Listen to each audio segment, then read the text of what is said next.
The social order as we know it is created out of ideas, either directly or as a systemic consequence. In other words, somebody somewhere did something which generated a group interest. Once a given set of ideas are entrusted by a large enough group of people, it becomes an institution. And once that institution is made dominant, while existing for a certain period of time, that institution can then be considered an establishment. Institutional establishments are simply social traditions given the illusion of permanence. in turn, the more established they become, the more cultural influence they tend to have on us, including our values and hence our identities and perspectives. while there is always a debate about genetics And environmental influence, it's very easy to understand in the context of values. every intellectual concept which each one of us finds merit with Is the result of a cultural information influence. The environment is a self-perpetuating programming process, and just like designing a software program for your computer, Each human being is advertently and inadvertently programmed into their worldview. every word you know has been taught to you one way or another, and thus every concept and belief you have is a result of this same influence. Jacques Fresco once asked me, How much of you is you?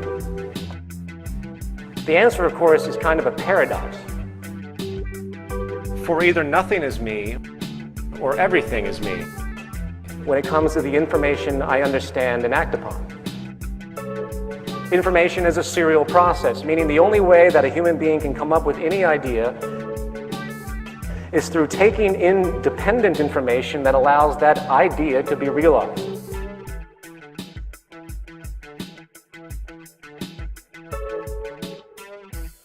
The most dominant cultural attributes maintained are the ones that are reinforced by your environment.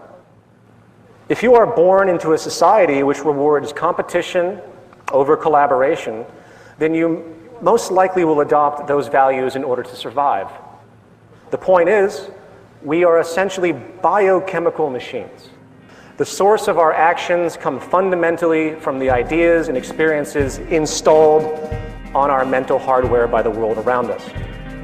However, our biological computer, the human mind, has an evolutionarily installed operating system, if you will, with some seemingly difficult tendencies built in, which tends to limit our objectivity and hence our rational thought process. This comes in the form of emotional inclinations. I'm sure many people here have heard the phrase, be objective. No human being can be fully objective. Therefore, there is a very common propensity for us humans to find something that works for our needs, given the social structure, and then to hold on to it for dear life, regardless of new conflicting information which might rationally expect a logical change to occur. Change tends to be feared, for it upsets our associations.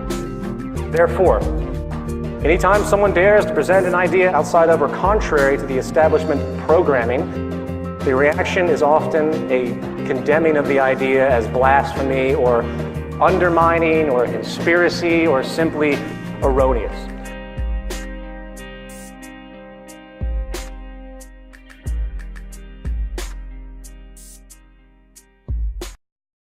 This is a doctor who lived in the mid-1800s who performed childbirths. Through a series of events, Ignaz Semmelweis, and please excuse my lack of Hungarian pronunciation, realized a pattern that there was a relationship with the transfer of disease and the fact that the doctors of the times never washed their hands after performing autopsies.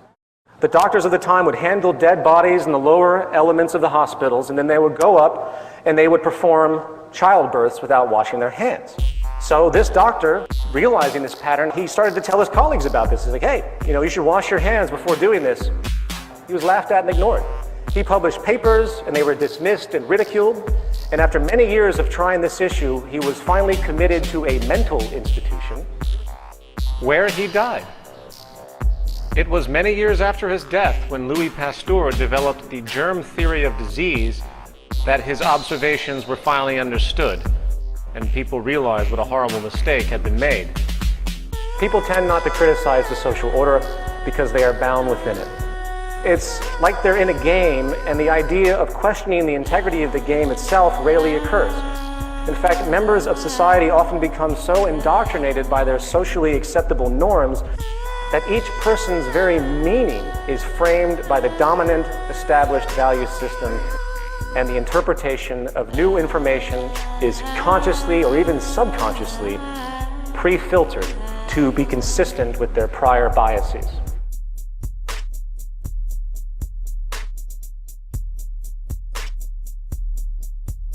I got an email once that said to me, if you're against the free market, you're against freedom.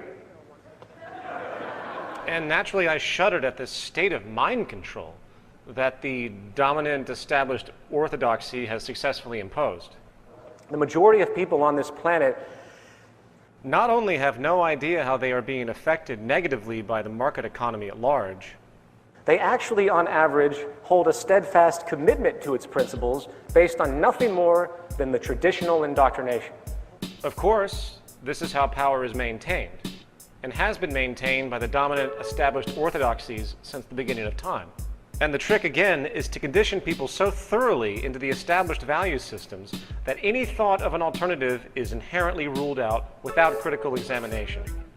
The greatest destroyer of ecology, the greatest source of waste and pollution, the greatest purveyor of violence, war, crime, inhumanity, poverty, and social distortion, the greatest generator of social and personal neuroses, mental disorders, depression, anxiety, and the greatest source of social paralysis, stopping us from moving into new methodologies for global sustainability and hence progress on this planet, is not some government, it's not some legislation, it's not some rogue corporation or monopoly or cartel.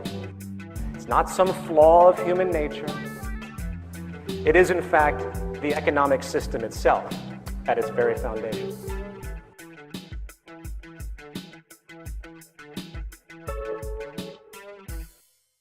There isn't and never will be, in the American money supply or most other money supplies on the planet, enough money in existence at any one time to cover the outstanding transactions within the economy.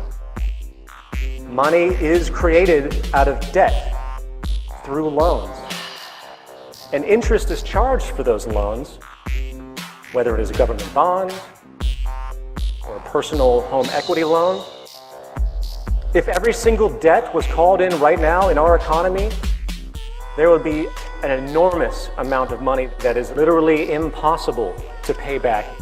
This is a central reason why stratification and inequality is literally built into our system. The inherent scarcity of the money supply itself. Imagine that. In this system, bankruptcy isn't some irregular byproduct that negligent people just happen to stumble into. it is an inevitable built-in attribute. It's a game of musical chairs.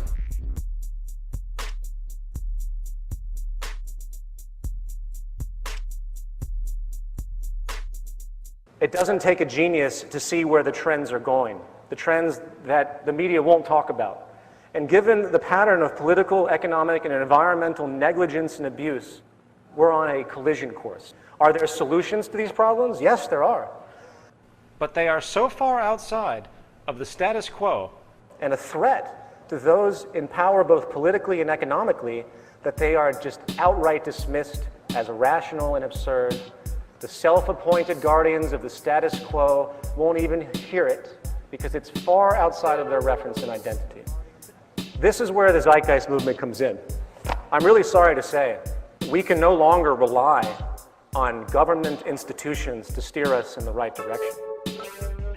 Every government on this planet is locked into an economically oriented social program which is self-serving, unsustainable, and destructive to one degree or another. The possibility of a smooth transition into a new enlightened social design which does not have the negative byproducts is extremely limited given the options made available in the current order, meaning the legal system, the political system, etc. Likewise, we can no longer endure the profit-driven ethos of the corporate and financial powers which control all of our precious resources on the planet. Resources we all need for survival. Society today is sick, and the illness permeates all life systems within it. And I see the Zeitgeist movement as the immune system.